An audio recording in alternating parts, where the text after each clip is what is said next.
কিরে মামু, তোর তো দেখে রাজা দুই তিন দিন কোনা আসিলি, ব্যাপার কি দেয়া জানা দে। আহারে মামু কইস না, জমি একখানের বেজার লই আজকে 2-3 দিন ধরে অনেক দৌড়াদৌড়িতে আছে। কি হয়েছে জমিলে আবার কি বেদাল, কি এমন বেদালে দৌড়া দৌড়ি? আরে জমি এনের জমা খারিজ করছি বুঝলি। ও এই ব্যাপার জ্ঞান, তো জমা খারিজ করতে কত লাগছে? বাবুরে কইস না, জমির দামের চেয়েও জমা খারিজের পয়সা অনেক বেশি। কি জমা খারিজে আরো বেশি মানে কি? কত টাকা লাগছে তোর? ঘনা ঘনা 20,000 টাকা নিছে শালার হুতে। কি আকাশ, কি 20,000 টাকা নিছে বেটা? জমা খারিজের সরকারি ফি হয়েছে 1170 টাকা। তো তুই 20,000 টাকা দিয়ে করছো, এটা কি কোন টাকাতে দিয়ে করছো কিচ্ছু? কি কস? হুদা 1170 টাকা লাগে? তুই কি তুই 1170 টাকা হয়েছে সরকারি ফি। দেখছ তুই মামু, এই যাইবা আমার 900 বুঝাই 20,000 টাকা লই গেছে আমার থেকে।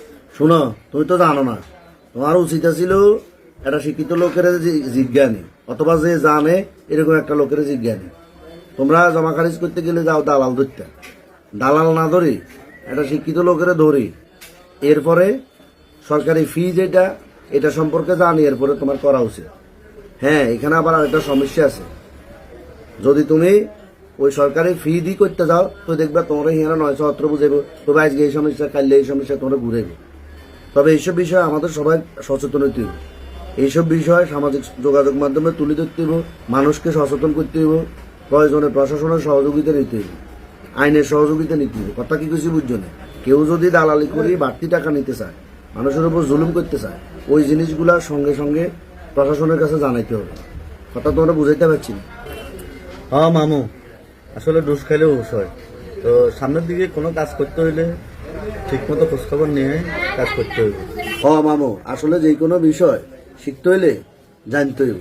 তুমি যেটা জানো না, একজন ভালো শিক্ষিত মানুষ থেকে জানার চেষ্টা করবে।